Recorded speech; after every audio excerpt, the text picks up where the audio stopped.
how to delete blank rows in Excel.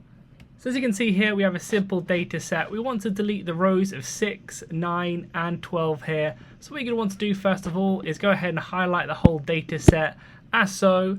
Then you want to go to the home menu, then you'll see sort and filter. Go ahead and click on that drop down.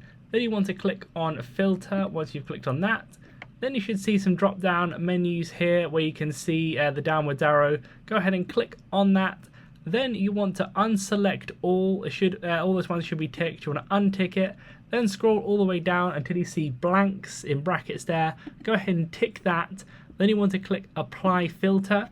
Then you'll see those different rows there that we want to delete. Go ahead and right click on that box there as so. Then click delete row. Then click delete entire sheet row, OK.